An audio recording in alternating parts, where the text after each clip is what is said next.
Bismillahirrahmanirrahim. Assalamu alaikum wa rahmatullahi wa barakatuhu. Our today's lecture is about introduction to Quran. In this discussion, we will discuss these important points in accordance with Quran. Number 1, sources of acquiring knowledge. 2 kinds of revelation. The mode of wahi on the Prophet Muhammad, peace be upon him. Meaning of Quran. Stages of revelation, or you can say the stages of revelation of Quran. Patterns of Quran. Difference between inzal and tanzeel. Compilation of Quran and the different stages. For example, number 1, in the lifetime of Prophet Muhammad, peace be upon him, during the caliphate of Abu Bakr radiyallahu ta'ala anhu, during the caliphate of Usman, and some general features about the Holy Quran. For example, Quran as a miracle, Quran and the modern sciences, and some magnificent characteristics of the Holy Quran. Sources of acquiring knowledge. Number 1, when Allah subhanahu wa ta'ala has chosen the human beings and He has not left him going astray, but Allah subhanahu wa ta'ala has chosen different sources of acquiring knowledge for human being.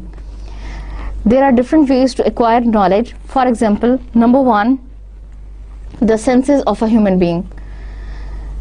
The most important factor or the most important source of acquiring knowledge, that is the reason, or you can say the first one is known as the senses of a human being. For example, the smell, to taste, or to eat, or to drink.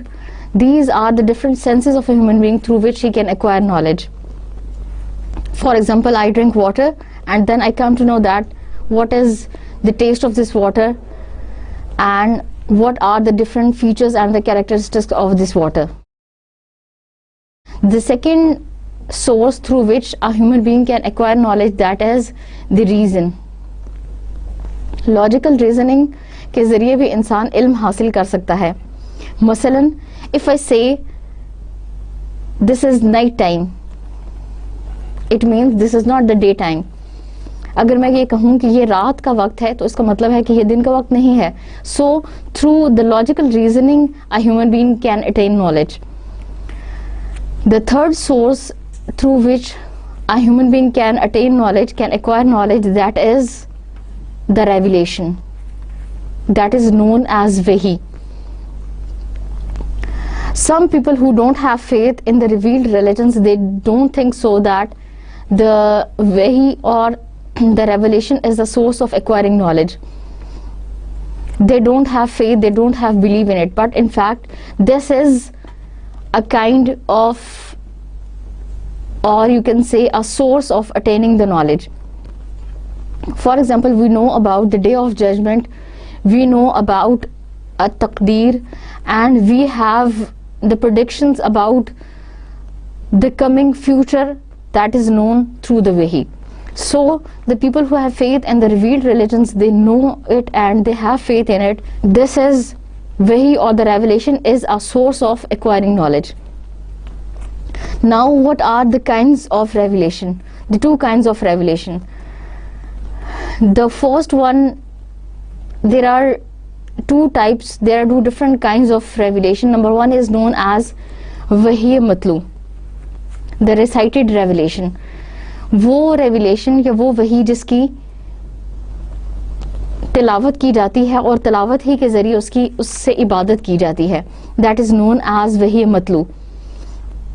اور وحی مطلو کے ذریعے عبادت کی جاتی ہے اور عبادت کے مختلف ذرائع میں وحی مطلوع کو تلاوت کیا جاتا ہے. مثلا قرآن which is a divine word, جو اللہ تعالیٰ کے الفاظ ہیں, which is a divine injunction and divine teachings, یہ ایک ایسا سورس ہے جس کو ہم وحی مطلوع کہہ سکتے ہیں, یا جو وحی مطلوع کے نام سے جانا جاتا ہے. Number 2 which is known as وحی غیر مطلوع,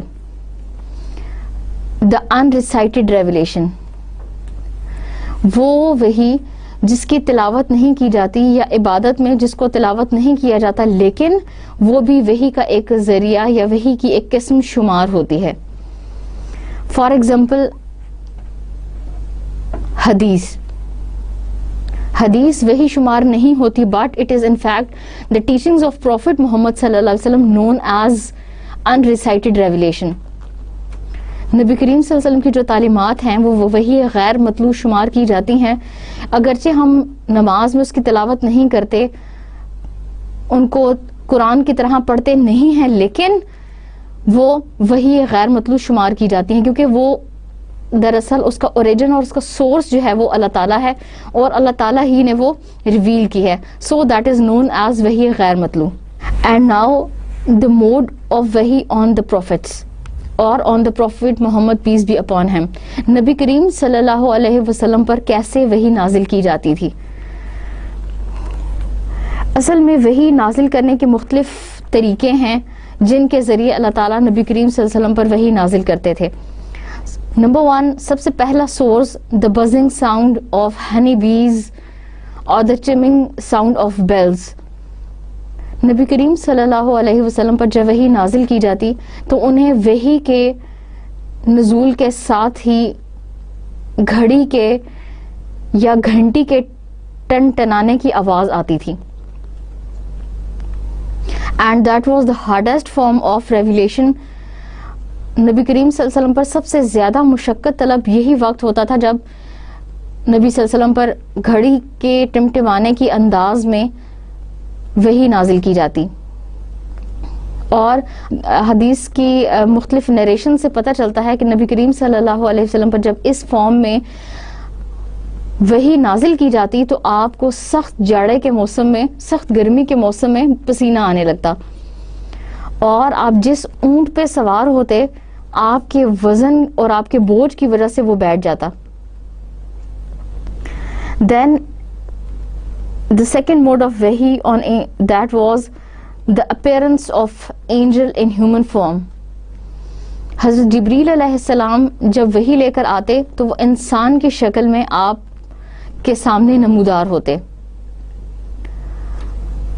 اور نبی کریم صلی اللہ علیہ وسلم کے صحابہ میں سے حضرت داہیہ کلبی کی فارم میں, ان کی صورت میں حضرت جبریل علیہ السلام اکثر وحی لے کر نازل ہوتے. Then another mode of wahi that Hazrat Jibreel alayhi salam was used to come in his original form. کبھی کبھار ایسا بھی ہوتا کہ حضرت جبریل علیہ السلام اپنی اصلی حالت میں وحی لے کر نازل ہوتے.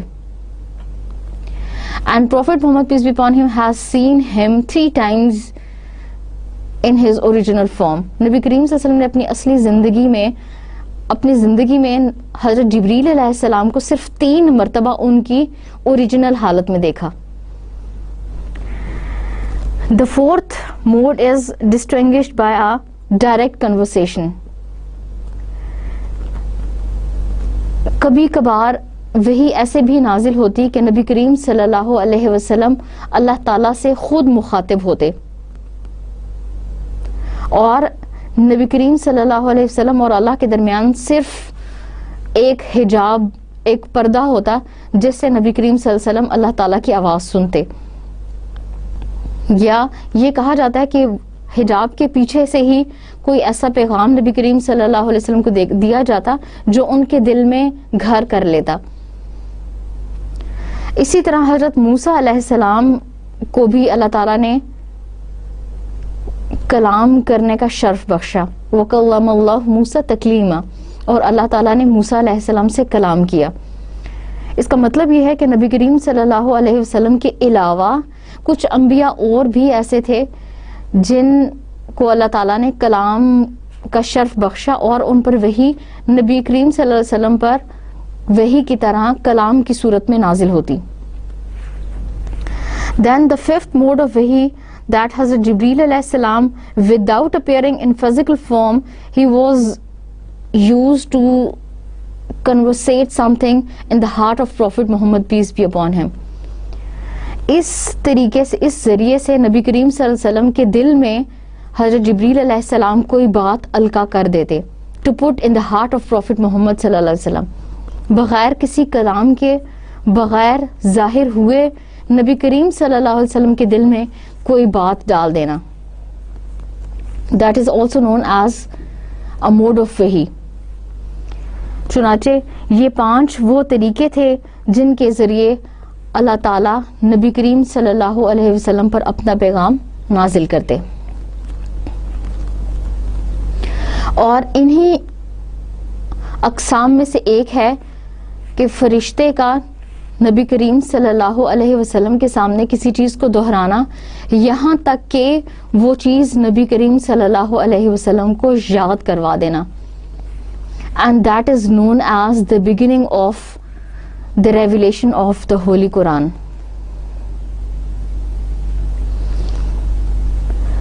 The beginning of Holy Quran, قرآن کی ریویلیشن کا آغاز جب نبی کریم صلی اللہ علیہ وسلم کی عمر 40 سال ہو گئی تو آپ غار حرا میں جا کر غور و فکر اور غور و خوض کیا کرتے تھے اور اللہ تعالیٰ کے بارے میں، اس کائنات کے بارے میں اور اس کے خالق کے بارے میں سوچا کرتے تھے.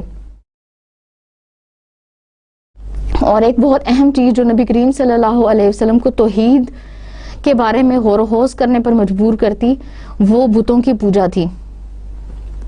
جب نبی کریم صلی اللہ علیہ وسلم پر وحی نازل ہونی شروع ہوئی تو نبی صلی اللہ علیہ وسلم یہ سوچا کرتے تھے کہ وہ کون لوگ ہیں یا وہ کون سی ذات ہے جس نے اس دنیا کو تخلیق کیا، اور وہ بت جن کو انسان اپنے ہاتھ سے تراشتے ہیں کیا یہ خالق ہو سکتے ہیں. چنانچہ اسی قسم کی کچھ چیزوں کے بارے میں نبی کریم صلی اللہ علیہ وسلم نے سوچا اور اس کے بعد 40 سال کی عمر کو آپ پہنچے اور غار حرا میں غور و خوض کے دوران ایک دن اللہ سبحانہ وتعالیٰ نے آپ پر ایک فرشتہ نازل فرمایا. چنانچہ اس فرشتے نے آپ سے کہا اقرا، اور آپ صلی اللہ علیہ وسلم نے فرمایا ما انا بقارع، I don't know how to read and write. اور اسی طرح حضرت جبریل علیہ السلام اپنی وحی لے کر نازل ہوئے یہاں تک کہ سورہ علق which is the chapter number 96 of the Holy Quran، اس کی پہلی 5 verses جو ہیں نبی کریم صلی اللہ علیہ وسلم پر نازل کر دی گئی.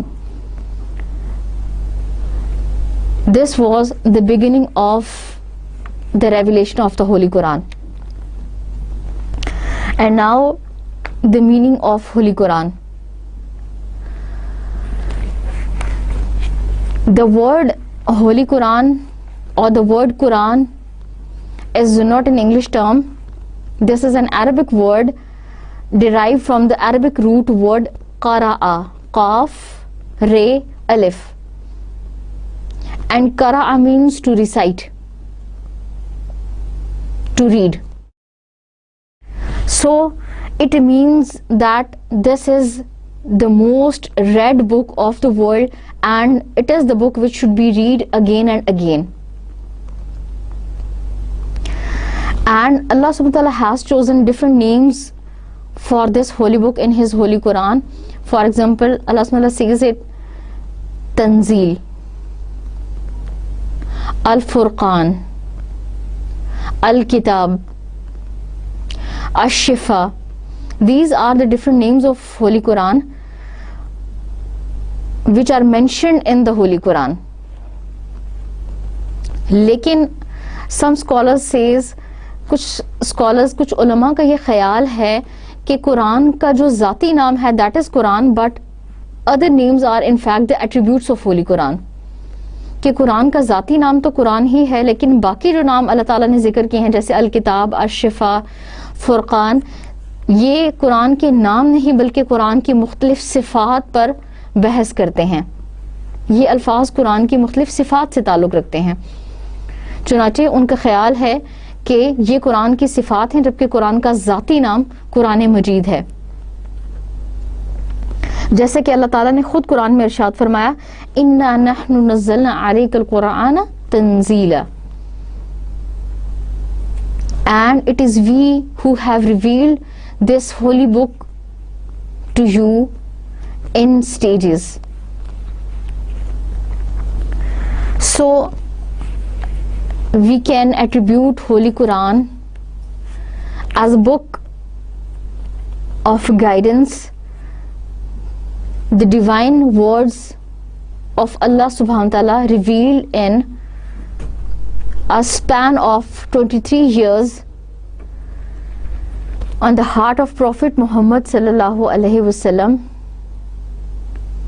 having complete guidance, a complete code of life, a revelation, a book of science, philosophy, psychology, an ethical book, an everlasting and a universal divine message which will last till the day of judgment. So this is the definition of this book. And now the stages of revelation of Quran. The Holy Quran, the whole of Holy Quran was revealed in 3 stages. تمام کا تمام قرآن پاک 3 مختلف ادوار میں نازل کیا گیا. The first stage, پہلی سٹیج میں قرآن پورے کا پورا لوح محفوظ میں لکھ دیا گیا اور پورا کا پورا قرآن لوح محفوظ میں محفوظ کر دیا گیا. جیسا کہ قرآن میں اللہ تعالیٰ نے خود ارشاد فرمایا ہے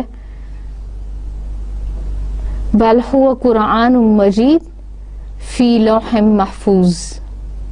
نئے that is the glorious Quran which is preserved in the guarded tablet, in the preserved tablet. This was the first revelation of Quran. This was the first stage of revelation of the Holy Quran. Second stage, the complete Quran was revealed all together from Lohe Mahfuz to the lowest of heaven in Baitul Izzah on Laylatul Qadr. Laylatul Qadr کی رات میں اللہ تعالیٰ نے پورے کا پورا قرآن لوح محفوظ سے بیت العزہ جو سب سے آخری آسمان ہے اس کی چھت پر اللہ تعالیٰ نے تمام قرآن اکٹھا نازل کر دیا. یہ قرآن کی وحی کی دوسری سٹیج تھی, دوسرا دور تھا. اور اس کے بارے میں اللہ تعالیٰ فرماتے ہیں verily we have sent it down in the night of al-Qadr. جیسے اللہ سبحانہ تعالیٰ نے کہا اِنَّا أَنزَلْنَاهُ فِي لَيْلَةٍ مُبَارَكَةٍ, اور ایک اور جگہ اللہ تعالیٰ ارشاد فرماتے ہیں اِنَّا أَنزَلْنَاهُ فِي لَيْلَةِ الْقَدْر. یہ دوسرے دور کی ریویلیشن کے بارے میں ہے. تیسری ریویلیشن کی یہ سٹیج تھی کہ اللہ تعالیٰ نے پورے کا پورا قرآن بیت العزہ سے سب سے آخری آسمان کی چھت سے نبی کریم صلی اللہ علیہ وسلم کے دل پر قرآن کو نازل کیا. نبی کریم صلی اللہ علیہ وسلم کے اوپر قرآن کو نازل کیا, اور اس تیسری سٹیج نے آلموسٹ 23 سال کا عرصہ لیا. یعنی 23 سال کے عرصے میں نبی کریم صلی اللہ علیہ وسلم پر اللہ تعالیٰ نے تھوڑا تھوڑا کر کے ضرورت کے مطابق, حالات کے مطابق, واقعات کے مطابق اور نبی صلی اللہ علیہ وسلم کے دل کو پختہ کرنے کے لیے تھوڑا تھوڑا کر کے قرآن کو نازل کیا. اینڈ دس تھرڈ سٹیج ٹوک 23 years in completion. اور اسی کے بارے میں اللہ تعالیٰ نے کہا ہے verse number 23 سورہ number 76 verily it is we who have sent down the Quran to you O Muhammad, peace be upon him, by stages. Inna nahnu nazzalna alayka al-Qur'ana tanzila, and it is we who have revealed this Quran to you by stages. اور ہم نے یہ قرآن تم پر تھوڑا تھوڑا کر کے نازل کیا. اس کے بعد ہم پڑھیں گے patterns of Quran. Patterns of Quran سے مراد ہے قرآن کی ترتیب. اس سے مراد یہ ہے کہ قرآن کس ترتیب میں نازل ہوا, قرآن کی آیات کی ترتیب کیا ہے, اور آج کل کی ترتیب کو کیا کہا جاتا ہے. قرآن کی ترتیب دو طرح کی ہے. پہلی ترتیب کو ہم نزولی ترتیب کہتے ہیں. نزولی ترتیب یہ وہ ترتیب ہے جس ترتیب پر قرآن پاک اپنی اصلی حالت میں نازل ہوا.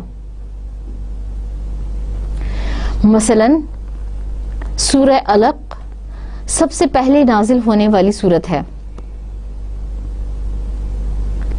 سورہ علق کی پہلی 5 آیات سب سے پہلے اللہ تعالیٰ نے نازل کی, اگرچہ یہ قرآن میں 96 نمبر پر ہے, لیکن سب سے پہلی نازل ہونے والی سورت سورہ علق ہی ہے. چنانچہ نزولی اعتبار سے یا نزولی ترتیب سے قرآن کی سب سے پہلی سورت سورہ علق ہے, اور نزولی ترتیب سے مراد وہ ترتیب ہے جس ترتیب پر قرآن پاک اصل میں نازل ہوا. قرآن کی دوسری قسم کی ترتیب توقیفی ترتیب کہلاتی ہے. توقیفی ترتیب سے مراد وہ ترتیب ہے جس ترتیب پر قرآن آج موجود ہے, اور جس ترتیب کے مطابق اللہ تعالیٰ نے اس کو لوح محفوظ میں محفوظ کر کے رکھا ہے. دیٹ از نون ایز توقیفی ترتیب. چنانچہ توقیفی اور نزولی ترتیب میں یہ فرق ہے کہ نزولی ترتیب تو وہ ترتیب ہے جس ترتیب پر قرآن نازل ہوا, اگرچہ وہ توقیفی ترتیب سے مختلف ہے.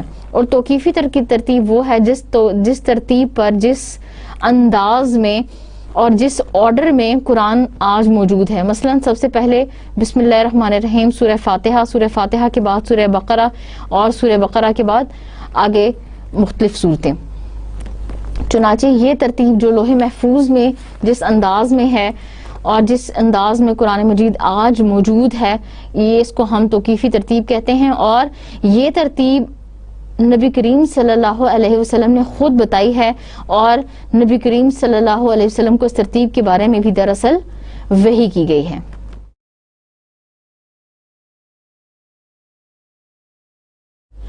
اس کے بعد ہم پڑھیں گے کہ انزال اور تنزیل میں کیا فرق ہے. What is the difference between انزال and تنزیل؟ اگر لفظی اعتبار سے دونوں الفاظ کو دیکھا جائے تو دونوں الفاظ انزال اور تنزیل نازلہ سے نکلے ہیں, اور نازلہ کا مطلب ہے بھیجنا. لیکن قرآن نے اپنی مختلف ترتیب کے لیے مختلف الفاظ استعمال کیے ہیں. جیسے کہ اللہ تعالیٰ نے بتایا, ایک جگہ اللہ تعالیٰ نے قرآن میں ارشاد فرمایا Verily we have revealed it in the night of Laylatul Qadr. اور ایک جگہ اللہ تعالیٰ فرماتے ہیں The revelation of this book is from Allah the Almighty and All-Wise. چنانچہ ان الفاظ سے پتہ چلا کہ انزال اور تنزیل کے لفظ میں کچھ فرق ہے. انزال سے مراد ہے کہ قرآن اکٹھا مکمل ایک جگہ پر نازل ہونا, اور اس کے لیے قرآن نے ارشاد فرمایا ہے اِنَّا أَنزَلْنَاهُ فِي لَيْلَةِ الْقَدْرِ, اور ہم نے اس قرآن کو تقدیر والی رات میں نازل کیا. چنانچہ اس انزال سے پتہ چلتا ہے کہ یہ قرآن تمام کا تمام اکٹھا ایک وقت میں لیلۃ القدر کو اللہ تعالیٰ نے نازل فرما دیا. جبکہ تنزیل سے مراد ہے تھوڑا تھوڑا کر کے نازل کرنا، مختلف سٹیجز میں نازل کرنا، اور حالات کے مطابق، واقعات اور ضرورت کے مطابق مختلف ادوار میں قرآن نازل کرنا. اس کے لیے جو قرآن نے لفظ استعمال کیا ہے وہ ہے تنزیل. جیسے کہ اللہ تعالیٰ نے قرآن میں ارشاد فرمایا اِنَّا نَحْنُ نَزَّلْنَا عَلَيْكَ الْقُرْآنَ تَنزِيلًا. چنانچہ اس سے یہ بھی پتہ چلتا ہے کہ قرآن مختلف سٹیجز میں نازل کیا گیا. کاتبین وحی سے کیا مراد ہے؟ کاتب کا لفظ کاتبہ سے نکلا ہے، اور کاتبہ کا مطلب ہے لکھنا. چنانچہ کاتبین وحی سے مراد وہ لوگ ہیں جنہوں نے قرآن پاک کو لکھنے کی ذمہ داری ادا کی. کچھ لوگوں کے ذہن میں ایک کنفیوژن ہے، ایک سوال ہے کہ قرآن تو نبی کریم صلی اللہ علیہ وسلم کی زندگی میں نہیں لکھا گیا، اور نبی کریم صلی اللہ علیہ وسلم کی وفات کے بعد لکھا گیا. مثلا اگر آپ انٹرنیٹ کھولیں تو آپ کو مختلف قسم کی ویب سائٹس ایسی ملیں گی جو مختلف قسم کی انفارمیشن دیتی ہیں اور یہ بتاتی ہیں کہ قرآن نبی کریم صلی اللہ علیہ وسلم کی زندگی میں نہیں لکھا گیا. That the Holy Quran was not compiled during the lifetime of Prophet Muhammad, peace be upon him. اور اس لفظ کمپائل کی وجہ سے بہت سے لوگ بہت کنفیوز ہو جاتے ہیں اور بہت سے مشکلات اور پریشانیوں کا شکار ہو جاتے ہیں. چنانچہ کمپائل کا مطلب ہوتا ہے جمع کرنا، اکٹھا کرنا. To write, to collect. چنانچہ اگر ہم کمپائل کا یہ مطلب سمجھیں کہ قرآن کو اکٹھا کرنا یا جمع کرنا، تو قرآن نبی کریم صلی اللہ علیہ وسلم کی زندگی میں جمع ہو چکا تھا، اور نبی کریم صلی اللہ علیہ وسلم نے ایک وقت میں اپنی زندگی میں جب قرآن لکھنے سے منع کیا تو وہ قرآن لکھنے سے دراصل منع نہیں کیا تھا، بلکہ نبی صلی اللہ علیہ وسلم نے حدیث کو لکھنے سے منع کیا، کیونکہ اس وقت میں حدیث بھی نازل ہو رہی تھی اور قرآن بھی. چنانچہ نبی کریم صلی اللہ علیہ وسلم کو یہ خدشہ تھا کہ کہیں ایسا نہ ہو کہ لوگ قرآن اور حدیث کو ایک دوسرے سے مکس کر دیں، انہیں سمجھ نہ آئے کہ قرآن کیا ہے اور حدیث کیا ہے. چنانچہ لوگوں کی سہولت اور آسانی کے لیے نبی کریم صلی اللہ علیہ وسلم نے کچھ عرصہ حدیث لکھنے سے منع فرمایا، اور بعد میں نبی کریم صلی اللہ علیہ وسلم نے خود اجازت دے دی کہ اب جو کچھ میں کہوں وہ لکھ لیا کرو، کیونکہ اس زبان سے حق کے سوا کچھ نہیں نکلتا. چنانچہ صرف لوگوں کی آسانی کے لیے، لوگوں کے فہم کے لیے نبی کریم صلی اللہ علیہ وسلم نے حدیث لکھنے سے منع کیا. لیکن اگر قرآن کی کمپائلیشن سے یہ سمجھا جائے کہ قرآن کو اس طریقے سے جیسے لکھا جائے، یا قرآن کی جیسے مختلف حروف میں اور مختلف فوٹو کاپیز میں اور مختلف ڈیزائننگز میں قرآن آج موجود ہے، تو یہ ایسا قرآن نبی کریم صلی اللہ علیہ وسلم کی زندگی میں موجود نہیں تھا. لیکن یہ سمجھنا کہ نبی کریم صلی اللہ علیہ وسلم کی زندگی میں قرآن نہیں لکھا گیا، یہ ایک بہت بڑی غلط فہمی ہے. اب ہم پڑھیں گے کہ مختلف اوقات میں نبی کریم صلی اللہ علیہ وسلم کے زمانے میں کیسے قرآن پاک لکھا گیا. نمبر 1، نبی کریم صلی اللہ علیہ وسلم نے اپنی زندگی میں قرآن لکھنے کا حکم دیا، اور قرآن کو محفوظ کرنے کے مختلف ذریعے اپنائے، جن میں سے کچھ ذریعے درج ذیل ہیں. نمبر 1، نبی کریم صلی اللہ علیہ وسلم خود قرآن پاک یاد کیا کرتے تھے. نبی کریم صلی اللہ علیہ وسلم قرآن پاک پڑھا کرتے تھے، اور نبی کریم صلی اللہ علیہ وسلم خود قرآن پاک کو دہرایا کرتے تھے. اور نبی کریم صلی اللہ علیہ وسلم کی زندگی میں نہ صرف آپ خود بلکہ آپ کے صحابہ اکرام بھی قرآن پاک کو یاد کیا کرتے تھے، اس کو حفظ کیا کرتے تھے اور اس کو دہرایا کرتے تھے. چنانچہ اس سے پتہ چلتا ہے کہ قرآن نبی کریم صلی اللہ علیہ وسلم کی زندگی میں ایک محفوظ حالت میں موجود تھا۔ نمبر 2 کہ نبی کریم صلی اللہ علیہ وسلم اپنی زندگی میں خود جب آپ پر کوئی وحی نازل ہوتی تو صحابہ اکرام کو حکم دیا کرتے، صحابہ اکرام کو یہ بتا دیا کرتے کہ اب یہ آیت نازل ہوئی ہے اور یہ آیت لکھیں۔ چنانچہ نبی کریم صلی اللہ علیہ وسلم نے کچھ صحابہ کو اس کام کے لیے اپوائنٹ کیا ہوا تھا، اس کام پر تعینات کیا ہوا تھا کہ وہ ہر وہ وحی جو آپ پر نازل ہوتی وہ لکھ لیا کرتے۔ مثلا حضرت زید بن ثابت، حضرت عمر رضی اللہ تعالیٰ عنہ، حضرت علی، حضرت عثمان، حضرت ابو بکر صدیق، اسی طرح ابی بن کعب، زبیر بن عوام، حضرت معاویہ، مغیرہ بن شعبہ، خالد بن ولید، ثابت بن قیس اور ابان ابن سعید ایسے صحابہ ہیں جو کاتبین وحی کے نام سے یا کاتبین وحی کے لقب سے مشہور ہیں۔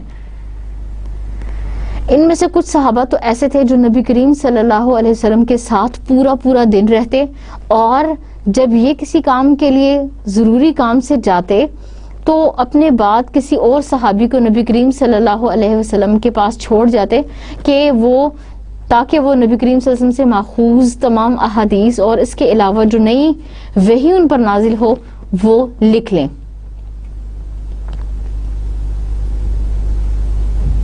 اسی طرح حدیث سے پتہ چلتا ہے کہ نبی کریم صلی اللہ علیہ وسلم نے فرمایا کہ علم کی قید اسے لکھنا ہے۔ چنانچہ جب بھی کوئی آیت آپ صلی اللہ علیہ وسلم پر نازل ہوتی، آپ صحابہ اکرام کو یہ بتا دیتے کہ اب یہ آیت نازل ہوئی ہے، یہ آیت قرآن میں فلاں جگہ پر آئے گی، فلاں آیت سے پہلے، فلاں آیت کے بعد اور فلاں نمبر پر اس آیت کو لکھ لو۔ جہاں تک کاغذ کا سوال ہے، کاغذ عرب میں اتنا مشہور اور جانا پہچانا نہیں تھا۔ اس کا یہ مطلب نہیں ہے کہ قرآن کاغذ پر نہیں لکھا گیا یا کاغذ موجود نہیں تھا، کاغذ موجود تھا لیکن بہت کم تعداد میں۔ چنانچہ صحابہ قرآن کو لکھنے کے لیے چمڑا، لکڑی، پتھر، جانوروں کی ہڈیاں، اس کے علاوہ جانور کا چمڑا اور درختوں کی مضبوط لکڑی کو اختیار کرتے اور اس پر قرآن کی آیتیں درج کرتے۔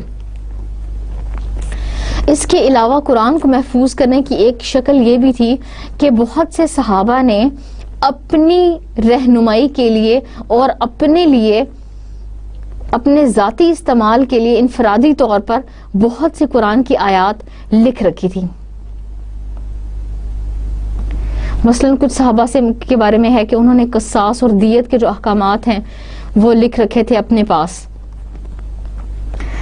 چنانچہ یہ مختلف ذرائع تھے جن کے ذریعے نبی کریم صلی اللہ علیہ وسلم کے زمانے میں ہی قرآن محفوظ حالت میں موجود تھا، اور ہر سال نبی کریم صلی اللہ علیہ وسلم اپنی زندگی میں ایک مرتبہ حضرت جبریل علیہ السلام کو رمضان میں پورا قرآن ضرور سناتے، یعنی حضرت جبریل علیہ السلام کو سنانے کے ذریعے خدائی طریقے سے ایک حفاظت کا اللہ تعالیٰ ذریعہ فرما دیتے۔ اور جس سال نبی کریم صلی اللہ علیہ وسلم کی وفات ہوئی، اس سال نبی کریم صلی اللہ علیہ وسلم نے پورے قرآن پاک کو 2 مرتبہ حضرت جبریل علیہ السلام کے سامنے دہرایا۔ چنانچہ قرآن کی حفاظت کا یہ بھی ایک بہت اہم ذریعہ تھا۔ اور قرآن کی حفاظت کا ایک ذریعہ نبی کریم صلی اللہ علیہ وسلم کی زندگی میں یہ بھی تھا کہ بہت سے صحابہ کو قرآن زبانی یاد تھا. چنانچہ بہت سے صحابہ ذکر اور علم کی مجلسوں میں بیٹھتے اور قرآن ایک دوسرے کو سناتے اور ایک دوسرے سے سنتے. چنانچہ نبی کریم صلی اللہ علیہ وسلم کی زندگی میں قرآن کو محفوظ رکھنے کا ایک اہم ترین ذریعہ یہ بھی تھا. اس کے بعد حضرت ابو بکر صدیق رضی اللہ تعالیٰ عنہ کا دور آیا. حضرت ابو بکر صدیق کو حضرت عمر رضی اللہ تعالیٰ عنہ نے ارشاد فرمایا کہ آپ ایسا کیوں نہیں کرتے کہ آپ حکم دیں تاکہ کوئی شخص قرآن کو ایک ہی جگہ پر اکٹھا کتاب کی صورت میں لکھ دے. چنانچہ حضرت ابو بکر صدیق کے دل میں پہلے تو حیل حجت آئی کہ وہ ایسا کام کیسے کر سکتے ہیں جس کو نبی کریم صلی اللہ علیہ وسلم نے اپنی زندگی میں نہیں کیا. لیکن پھر حضرت عمر نے انہیں اس کام کی طرف اتنی رغبت دلائی. حضرت ابو بکر صدیق خود کہتے ہیں کہ مجھے شرح صدر ہو گیا, میرا دل اس بات پر ثابت قدم ہو گیا اور میں نے یہ ٹھان لی کہ قرآن کو ایک کتاب کی صورت میں ضرور محفوظ کریں گے اور لکھیں گے. چنانچہ انہوں نے حضرت زید بن ثابت کی یہ ڈیوٹی لگا دی اور حضرت زید بن ثابت کو یہ حکم دے دیا کہ وہ اب اس ذمہ داری کو نبھائیں گے اور تمام قرآن کو ایک کتاب کی شکل میں لکھی ہوئی حالت میں جمع کرنے پر کام کریں گے. چنانچہ حضرت زید بن ثابت مختلف آیات کو مختلف جگہوں سے ڈھونڈتے اور لکھی ہوئی آیات کو دیکھنے کے بعد پھر صحابہ اکرام سے سنتے اور مختلف جگہوں سے اس کی تصدیق کرنے کے بعد, اس کے وٹنس ملنے کے بعد, مختلف قسم کی نشاندہی ہونے کے بعد ایک ایک آیت کو کنفرم کرتے, ایک ایک آیت کی جگہ کے بارے میں صحابہ اکرام سے سوال کرتے. اگر کسی کے پاس کوئی لکھا ہوا نسخہ موجود ہوتا تو وہاں سے دیکھتے, اور اگر لکھا ہوا نسخہ موجود نہ ہوتا تو حفاظ اکرام جو قرآن کو یاد کرتے تھے ان سے پوچھتے. چنانچہ مختلف قسم کی تصدیق کرنے کے بعد اس کو ایک خاص جگہ پر ایک خاص ترتیب میں ہر آیت کو انہوں نے لکھا اور قرآن کو ایک جگہ پر جمع کرنے کا فریضہ ادا کیا. اور حضرت زید بن ثابت نے یہ ذمہ داری اکیلے ادا نہیں کی بلکہ انہوں نے اس کام کو نبھانے کے لیے مختلف صحابہ سے بھی مدد لی. چنانچہ مختلف صحابہ کی مدد سے انہوں نے ایک ایسا نسخہ تیار کر لیا, ایک ایسا اتھینٹک نسخہ تیار کر لیا جس پر تمام کا اتفاق, تمام صحابہ کا, تمام لوگوں کا اتفاق تھا کہ قرآن اسی ترتیب میں موجود ہے. اور اس کی تصدیق کرنے کے بعد انہوں نے اس کی ایک کاپی کروا کے حضرت حفصہ جو حضرت عمر رضی اللہ تعالیٰ عنہ کی بیٹی تھی اور نبی کریم صلی اللہ علیہ وسلم کی زوجہ مطہرہ تھی, ان کو ان کے حوالے کر دی. اور یہ اتھینٹک کاپی جو ہے حضرت حفصہ کے پاس رہی. ان کے بعد حضرت عثمان رضی اللہ تعالیٰ عنہ کے دور میں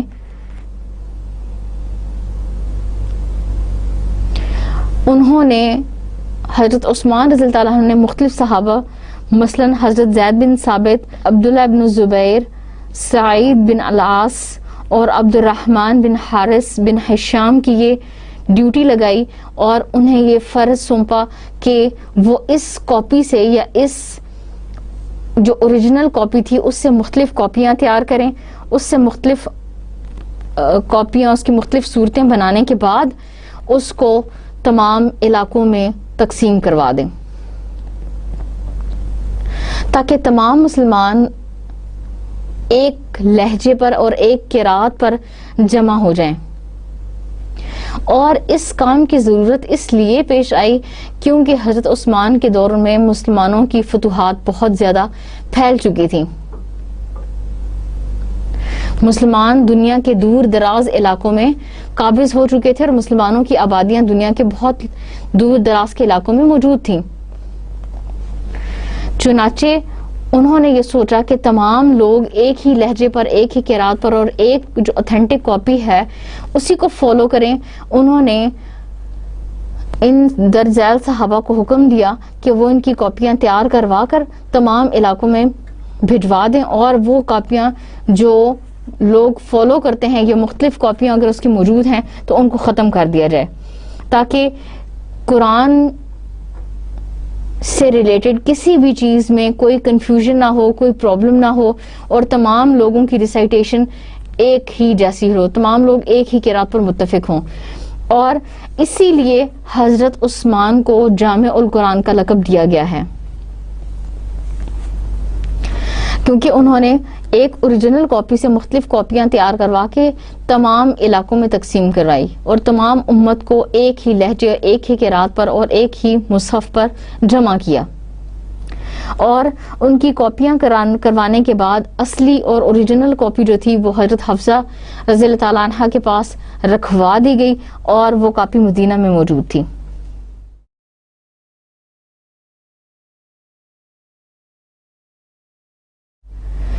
اس کے بعد ہم پڑھیں گے کانٹینٹس آف قرآن.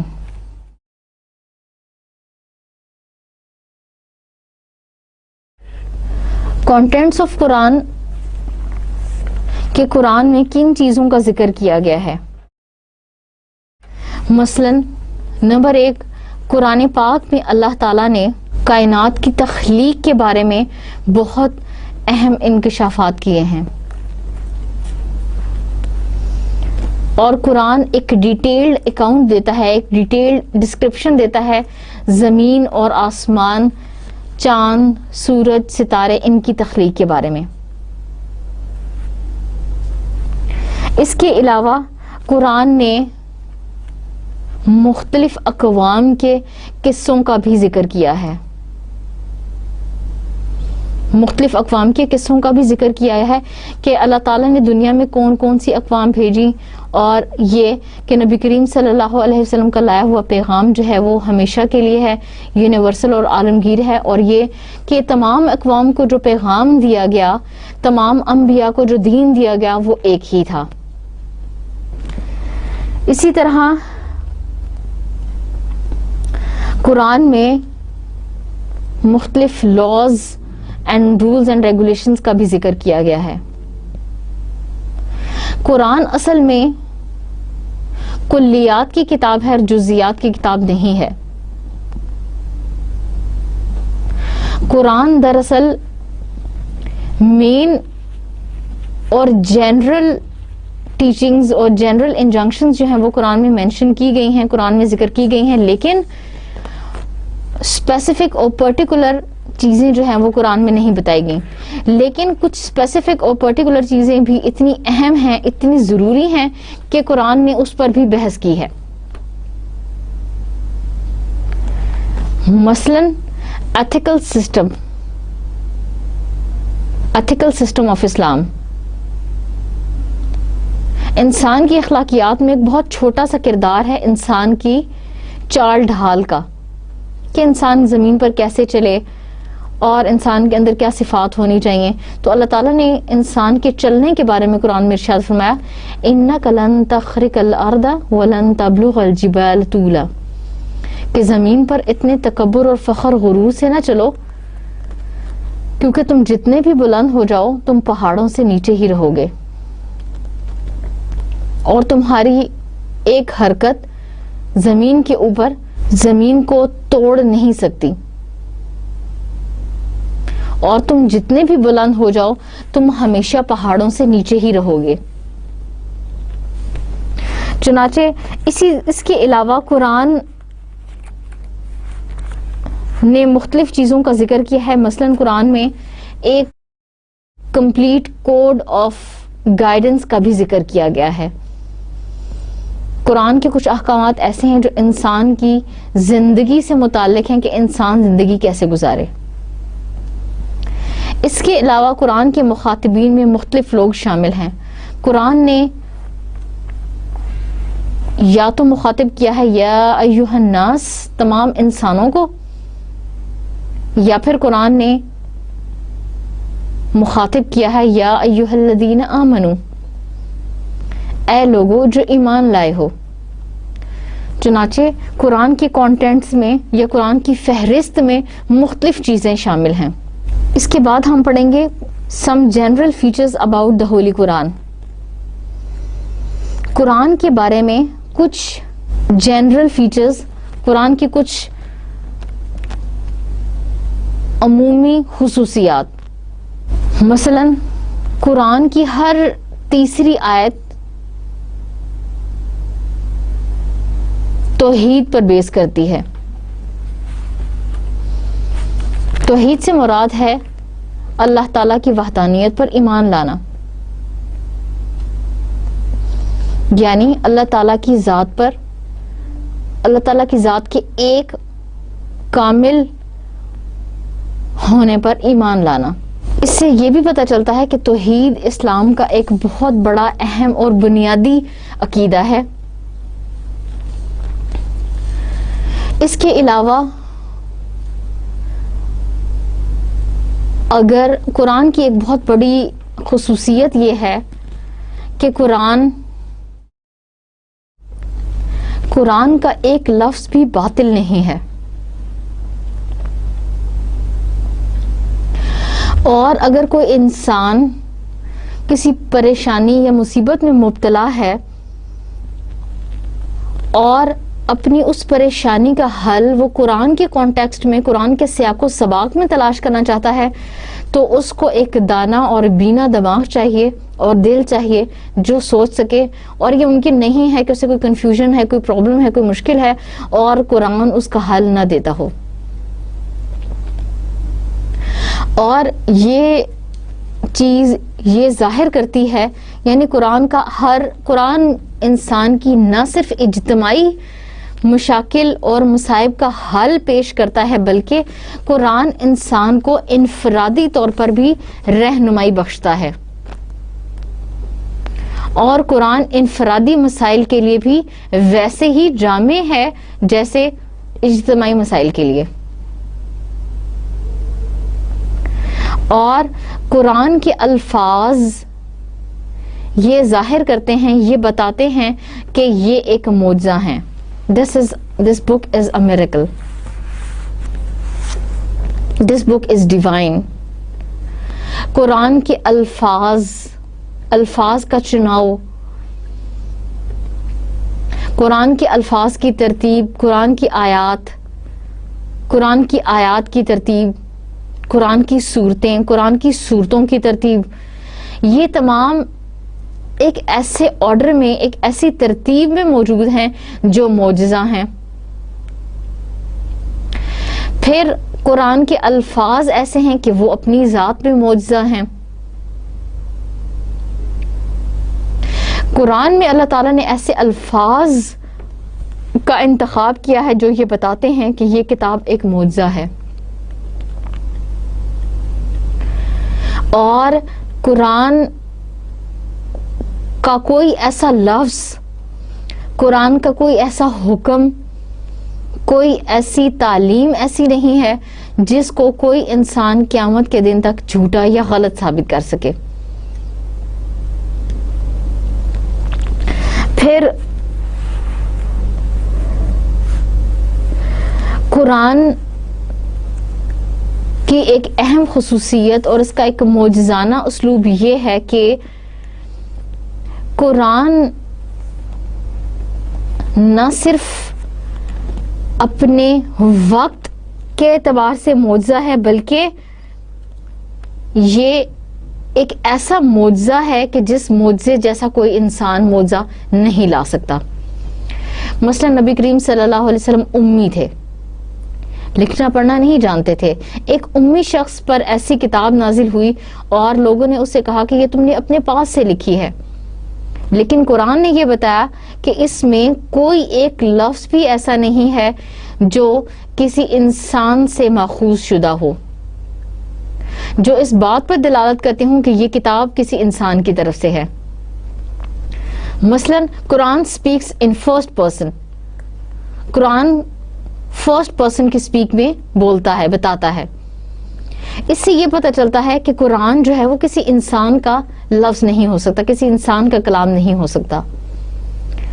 چنانچہ قرآن اپنی وقت کی عالمگیریت کے ساتھ ساتھ اپنے اسلوب، اپنے الفاظ، اپنی نظم اور ترتیب میں بھی ایک معجزہ ہے.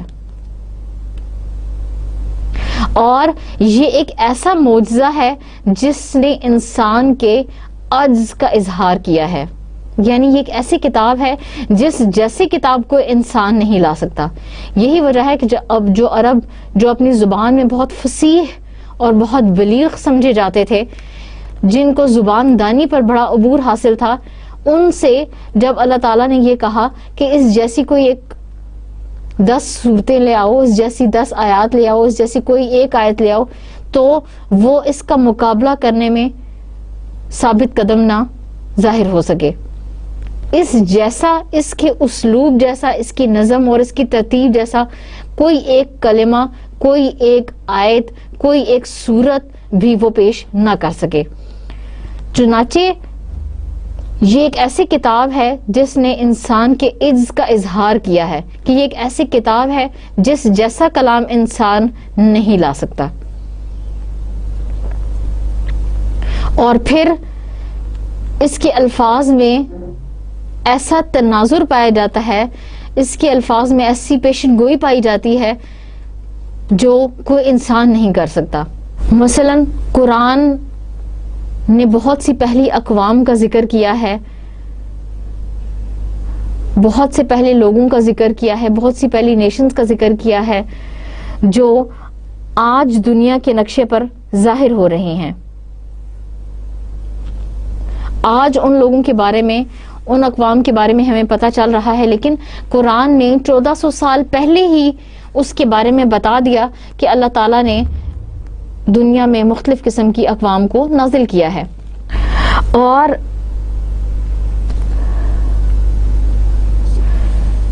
قرآن کا معجزہ ہونا سب سے بڑا اس بات سے ثابت شدہ ہے کہ اللہ تعالیٰ نے اس کی حفاظت کا ذمہ خود لیا ہے. اللہ سبحانہ وتعالیٰ کہتے ہیں اِنَّا نَحْنُ نَزَّلْنَا الذِّكْرَ وَإِنَّا لَهُ لَحَافِظُونَ، بے شک ہم ہی اس ذکر کے نازل کرنے والے ہیں اور ہم ہی اس کی حفاظت بھی کریں گے. چنانچہ یہی وجہ ہے اور یہی فرق ہے قرآن اور باقی کتب کے درمیان کہ قرآن کی ایک زیر، زبر، پیش، جزم، حروف، معنی، مطلب کسی بھی چیز میں 1400 صدیاں گزرنے کے بعد بھی کسی قسم کی کوئی تحریف اور تبدیل ممکن نہیں ہوئی. اور اللہ تعالیٰ نے خود اس کی حفاظت کا ذمہ لیا ہے. یہی وجہ ہے کہ آج کل کے زمانے میں بھی اگر ہم دیکھیں کہ مختلف لوگ جنہوں نے قرآن کو بدلنے کی، قرآن میں تبدیلیاں کرنے کی جو مختلف کوششیں کی، وہ ناکام ثابت ہوئے. اور یہ کوشش مختلف لوگ نہ صرف اب کر رہے ہیں بلکہ نبی کریم صلی اللہ علیہ وسلم کے زمانے میں بھی انہوں نے کوشش کی، نبی صلی اللہ علیہ وسلم کے بعد بھی، حتیٰ کہ آج تک کے زمانے میں وہ لوگ جو اس کے معجزہ ہونے کے بارے میں انکار کرتے ہیں اور اس کے معجزے ہونے پر اعتماد نہیں رکھتے، اس کو تبدیل کرنے کی کوشش کرتے ہیں، لیکن چونکہ اس کی حفاظت کا ذمہ اللہ تعالیٰ نے لیا ہے، وہ اس میں ایک حرف بھی تبدیل نہیں کر سکے. اور قرآن کا معجزہ ایسے بھی ثابت ہے کہ یہ ایک کمپلیٹ گائیڈنس ہے، ایک مکمل ضابطہ حیات ہے. کسی انسان کی زندگی میں کسی قسم کی کوئی کمی بیشی ہو، کسی قسم کی اسے رہنمائی چاہیے، وہ قرآن میں موجود ہے. مثلا انسان کا اکنامیکل سسٹم کیسا ہونا چاہیے، political teachings, family life, social life, different aspects جو انسان کی زندگی کے ہیں وہ قرآن نے کھول کر بیان کر دیے ہیں. So it guides the human beings in all the statuses, in all the aspects of a human being's life. انسان کی زندگی کی تمام قسم کی رہنمائی جو ہے وہ اس کو مہیا کرتی ہے. جبکہ پرانی جو کتابیں تھیں ان میں ایک تو یہ کمی تھی کہ وہ ایک خاص وقت کے لیے تھیں اور خاص وقت کے بعد وہ ختم ہو گئیں. اور آج کل کے زمانے میں اگر ان میں سے کوئی کتاب موجود بھی ہے وہ یا تو ٹرانسلیشنز ہیں یا وہ تحریف شدہ کتابیں ہیں, اور ان میں سے کوئی بھی ایسی کتاب نہیں ہے جو جامع ہو, جس میں تمام حوالے سے گفتگو کی گئی ہو, جس میں تمام حوالے سے انسان کے لیے رہنمائی مہیا کی گئی ہو. لیکن یہ خصوصیت صرف قرآن کی ہے کہ اللہ تعالیٰ نے اسے تمام طریقے سے مکمل کیا ہے, اور یہ کہ یہ کتاب دنیا کی بہترین کتاب ہے.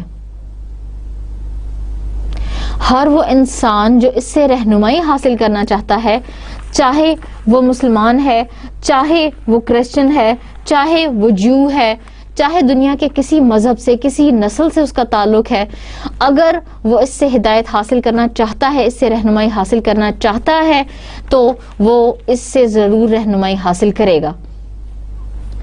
اور ہمارا اگلا عنوان ہے قرآن اینڈ ماڈرن سائنس. اور یہی وجہ ہے کہ بہت سے لوگ جنہوں نے اسلام تو قبول نہیں کیا, لیکن وہ قرآن کو ایک سائیکالوجی کی کتاب, یا قرآن کو ایک سائنس کی کتاب, یا قرآن کو ایک ہیومینٹیز کی کتاب, یا قرآن کو ایک آرٹ کی کتاب کے طور پر پڑھتے ہیں, تو وہ اس صورت میں بھی قرآن سے رہنمائی حاصل کرتے ہیں. مثلا قرآن میں سائنس کے بہت سارے ایسے احکامات بتائے گئے ہیں, سائنس کی ایک بہت ساری ایسی چیزیں ڈیٹیل میں بتائی گئی ہیں جن کا اوریجن ہمیں قرآن سے ملتا ہے. اور بہت ساری ایسی تھیریز تھیں, بہت سارے ایسے نظریات تھے جن کو سائنس نے قائم کیا, لیکن قرآن نے اس کو باطل قرار دیا, اور ماڈرن سائنس نے اس کو پروف کیا کہ قرآن سچ کہتا ہے, قرآن حق ہے, قرآن باطل نہیں ہے. چنانچہ سائنس کے ان معجزات کو قرآن نے آج صحیح ثابت کیا. مثلاً قرآن کریم میں اللہ تعالیٰ نے یہ بتایا ہے کہ انسان کی تخلیق پانی سے کی گئی ہے, کہ انسان کی تخلیق پانی سے کی گئی ہے. مثلاً قرآن کی آیت نمبر 30, سورہ نمبر 21, آیت نمبر 45 اور سورہ نمبر 24, ان آیات میں اللہ تعالیٰ نے بتایا ہے اینڈ اللہ تعالیٰ has created every animal from water, the basic origin of life is water. اس سے پہلے ماڈرن سائنس نے یہ تھیری پیش کی کہ انسان کی زندگی کی جو بنیاد ہے وہ اسپونٹینیس جنریشن پہ ہے, اور اسی تھیری کو سب سے پرائر سمجھا جاتا تھا, اور اسی تھیری کو سب سے زیادہ امپورٹنس دی جاتی تھی کہ انسان کی زندگی کی بیس اسپونٹینیس جنریشن پہ ہے. لیکن قرآن نے کہا نہیں, اس انسان کی زندگی کی بنیاد پانی پر ہے. چنانچہ سائنس نے جب اس ایسپیکٹ سے دیکھا اور اسے پروف کرنے کی کوشش کی, تو بعد کے زمانے میں یہ آ کے پتہ چلا 1850s میں لوئس پاسچر نے ریسرچ کی بیکٹیریل سائنس پہ, اور اس نے یہ تھیری نکالی کہ واقعی ہی پانی ہی ہر انسان کی, ہر زیرو کی جو اس دنیا پہ موجود ہے, اس کی زندگی کا باعث پانی ہے. اسی طرح قرآن نے بہت سے احکامات دیے ہیں نیچرل ریسورسز کی امپورٹنس پہ, اور یہ کہ انسان کو کوئی حق نہیں پہنچتا کہ وہ اس کو ضائع کرے. مثلاً قرآن میں اللہ تعالیٰ نے کہا ہے ظہر الفساد فی البر والبحر بما کسبت ایدی الناس. Allah SWT says in verse number 41, surah number 30, rottenness has appeared on land and sea because of what the hands of men have earned, that Allah may give them a taste of some of their deeds in order that they may turn back from evil. اسی طرح قرآن نے لوہے کے بارے میں بتایا, اس کے dual nature کے بارے میں بتایا کہ اس سے انسان مختلف قسم کے فائدے حاصل کرتا ہے. مثلا اللہ تعالیٰ قرآن میں فرماتے ہیں ورس نمبر 25 سورہ number 57, and we send down iron in which is mighty harm as well as many benefits for mankind. ہم نے لوہے کو تخلیق کیا, اس میں کچھ نقصان بھی ہے اور انسانوں کے لیے بہت سے فائدے بھی ہیں.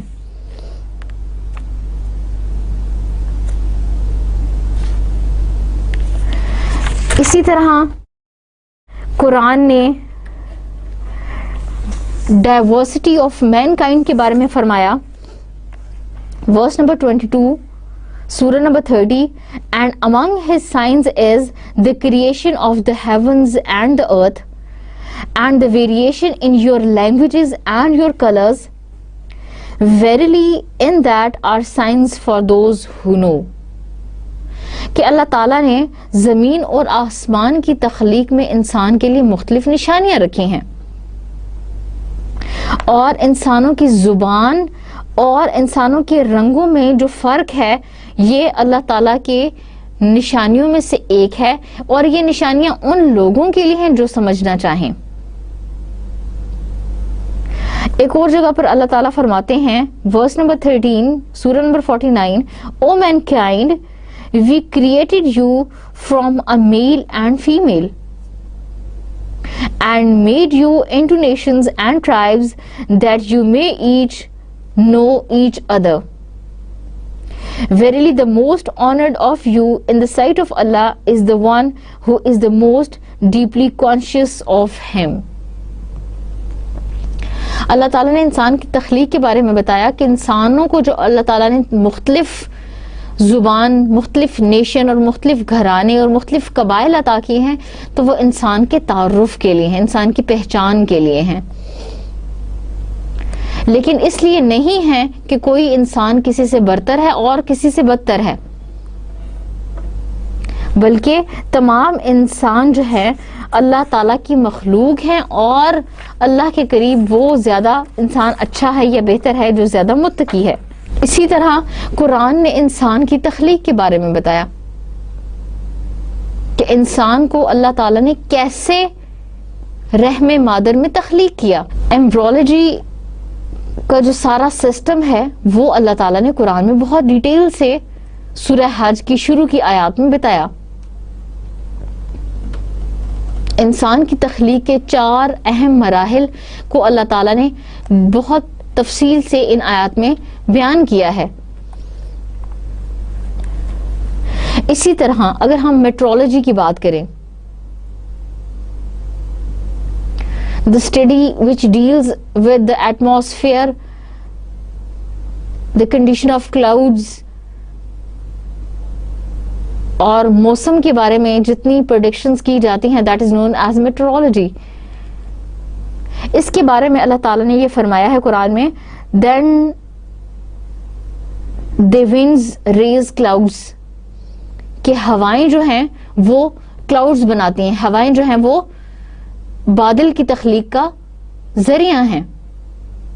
اور آج ماڈرن سائنس بھی یہی کہتی ہے کہ ہوا جو ہے اس سے بادل بنتے ہیں اور بارش برستی ہے.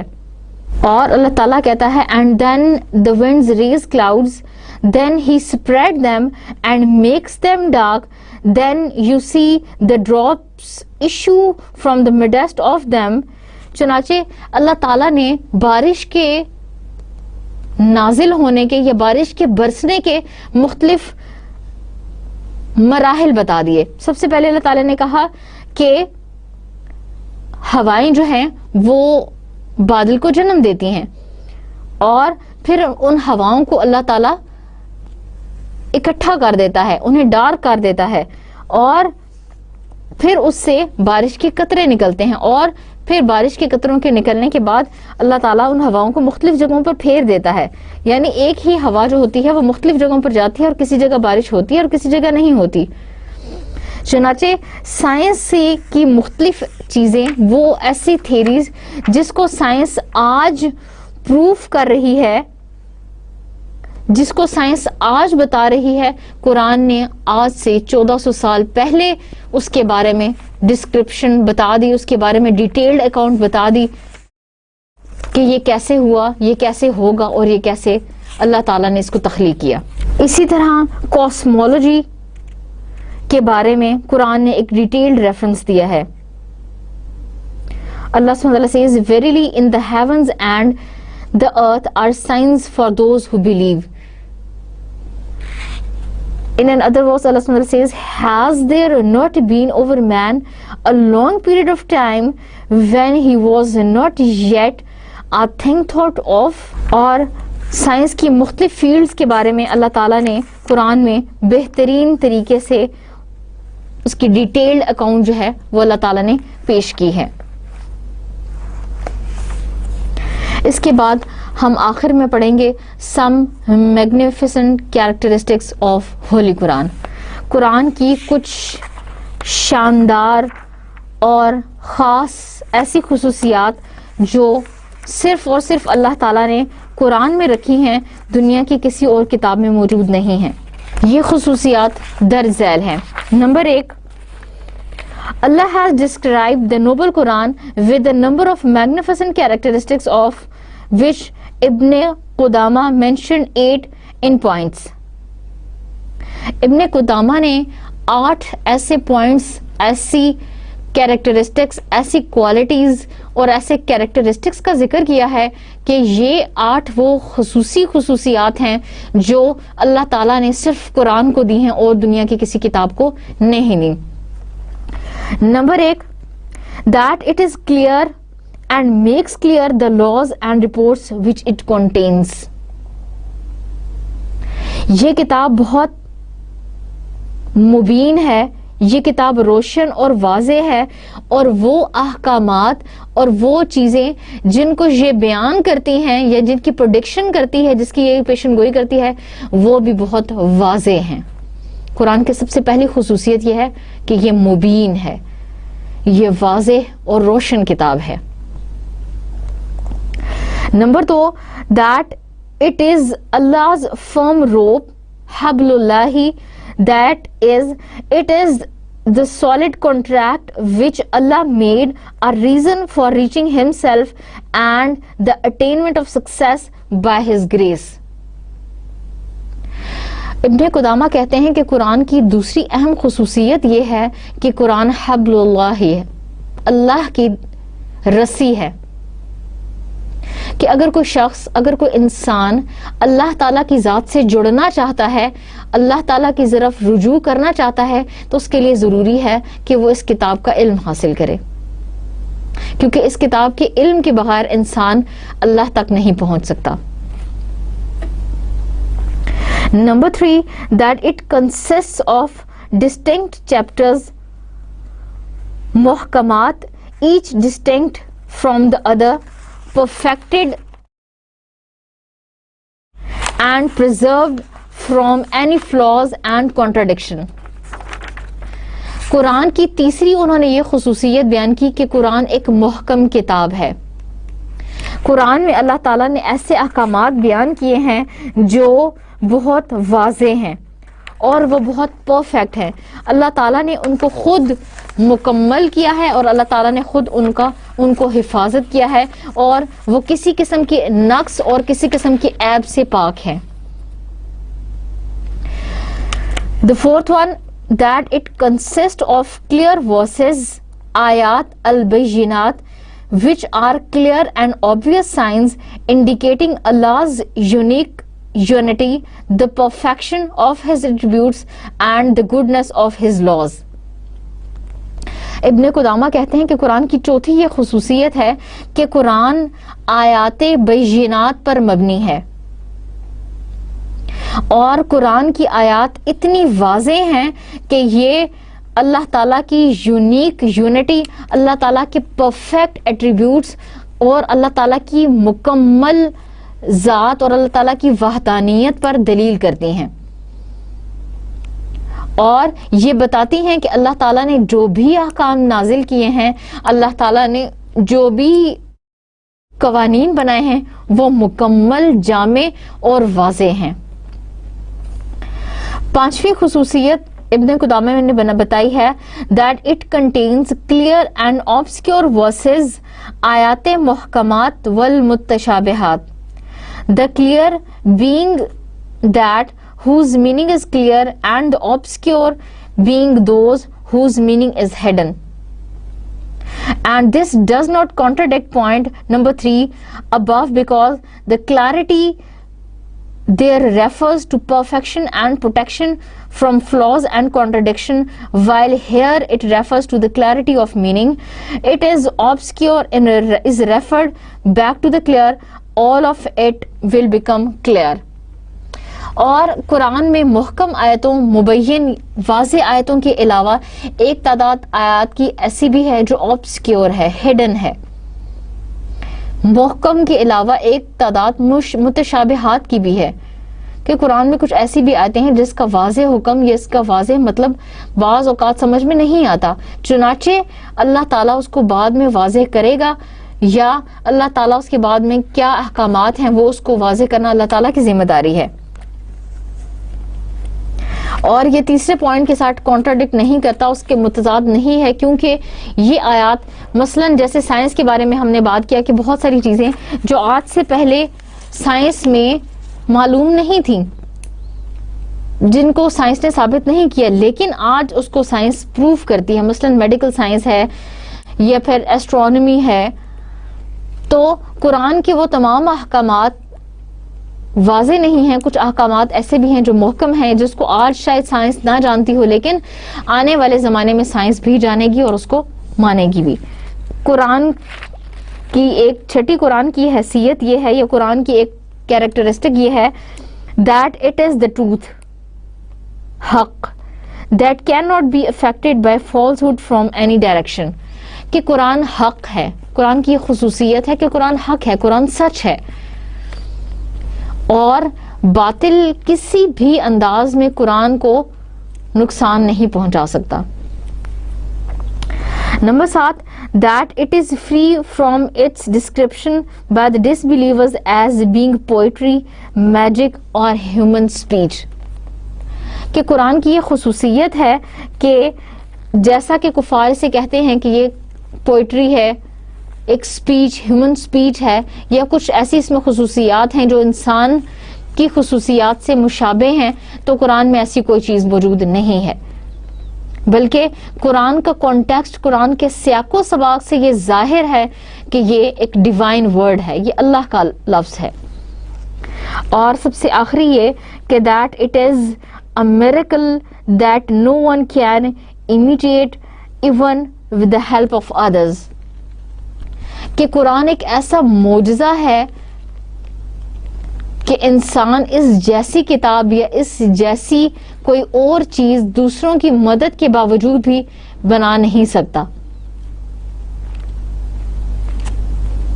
یعنی اپنے احکامات میں، اپنی نظم اور اپنی ترتیب میں، اپنے اسلوب میں، اپنے الفاظ میں، اپنی الفاظ کے چناؤ میں، الفاظ کی پیشن گوئی میں، اور وہ چیزیں جس کو آنے والے زمانے کے لیے جس کی پیشن گوئی اس قرآن نے کر دی، اس جیسی کوئی چیز یا اس جیسی کوئی اور مثل لے کر آنا انسان کے لیے ممکن نہیں. چنانچہ ان تمام چیزوں کے اعتبار سے بھی قرآن ایک معجزہ ہے. یہ تھا ہمارا آج کا سبق. اگلی کلاس میں انشاءاللہ ہم نئے ٹاپک کے ساتھ آئیں گے، اور اگلی کلاس میں ہم پڑھیں گے انٹروڈکشن آف حدیث. What is the literal and the technical meaning of hadith? What are the types of hadith? Different classifications of hadith, importance, need and necessity of hadith. انشاءاللہ یہ ہم اپنے نیکسٹ لیکچر میں پڑھیں گے. السلام علیکم ورحمۃ اللہ وبرکاتہ. اللہ حافظ.